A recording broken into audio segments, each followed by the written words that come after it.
Hey, good morning, everybody. I am absolutely thrilled that you're here with me today. It's a beautiful day, a lot warmer than it was yesterday. Yay! I'm Rita Hickman. I'm a body-mind expert, shiatsu massage therapist, and narcissistic relationships. And this week we're talking about the 5 before you leave.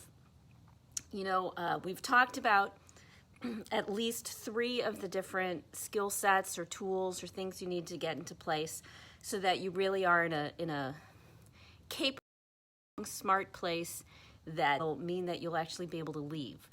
What happens with anything, any sort of abuse or toxic situations, is that we finally get to the point, we allow ourselves to get angry enough or upset enough or hurt enough or whatever enough, or a situation arises that we leave.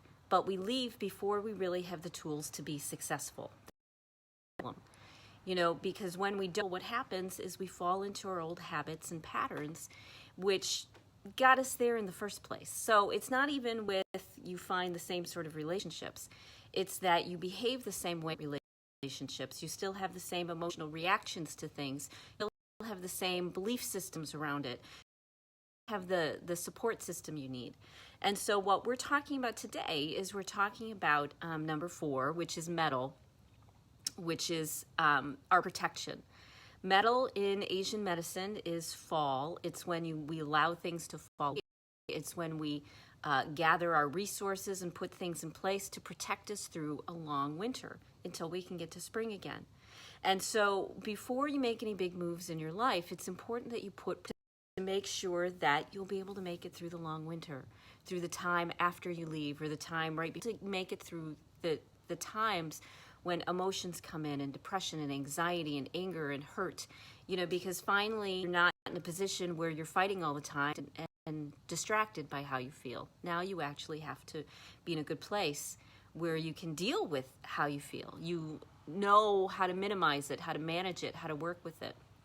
Now, yesterday we talked about the physical things, supplements or meditations, or you discovering how you work, about what sorts of things affect your personal. There's one main thing that you can do. This is internally that you can do in order to get yourself prepared for the roller coaster ride of emotions that you go on once roller coaster.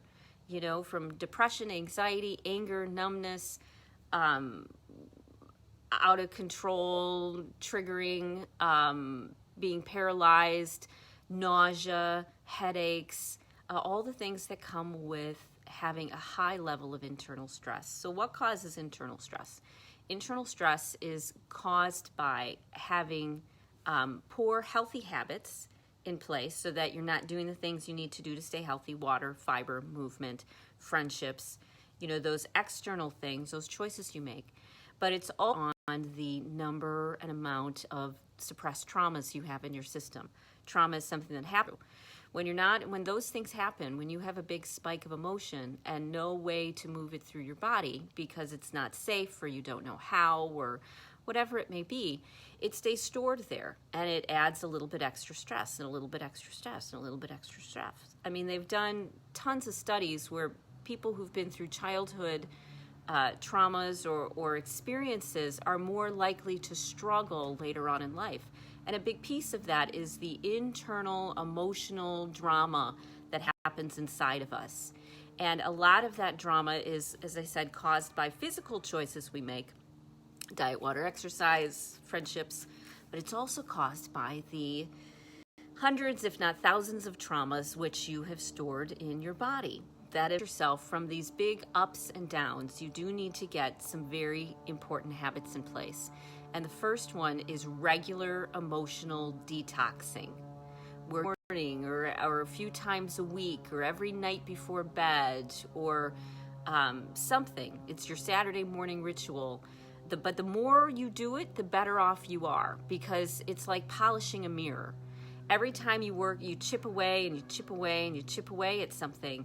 It means that it cleans it up, it polishes it up, it takes the burden off of your system.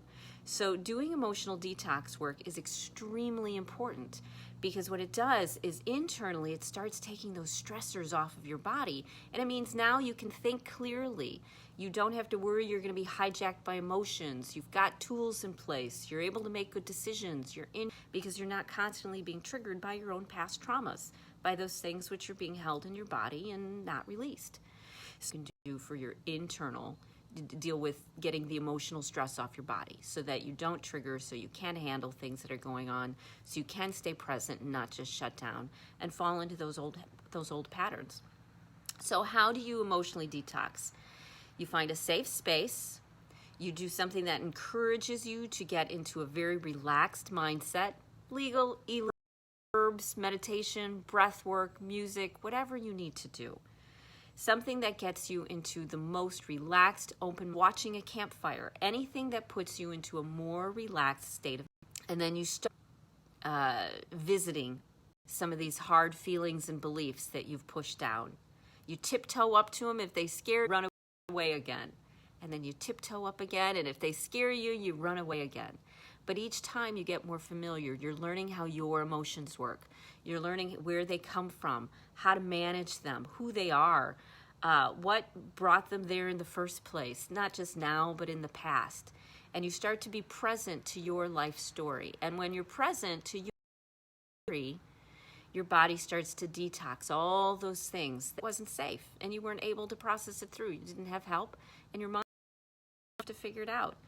You have to go back and start allowing yourself to visit memories and some of those experiences so that you can start getting that toxin off of your system. And you'll end up peeing them out, breathing them out, crying them out, sweating them out.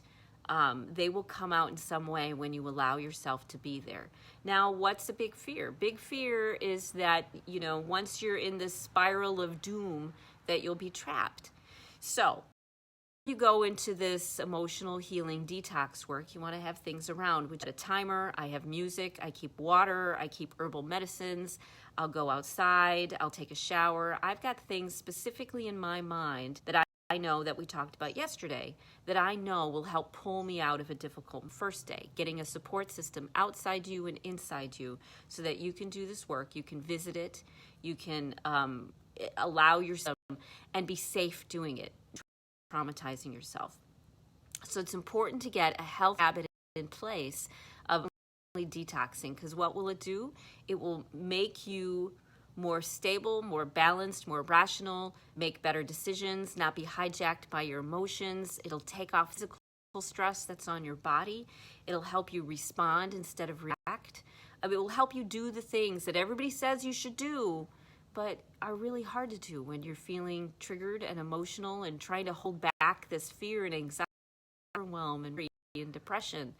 When you're trying to hold back this flood of emotions that you have stored in your body, of course you're going to struggle even harder than you need to. So it's important for this number 4 thing to start working on emotional detoxing. And if you are nervous or don't know how to do it, reach out. We'll set something up on a regular basis. I'll walk you through. I'll stand with you. We'll do energy work. We'll do what we need to do so that you can get this process in place.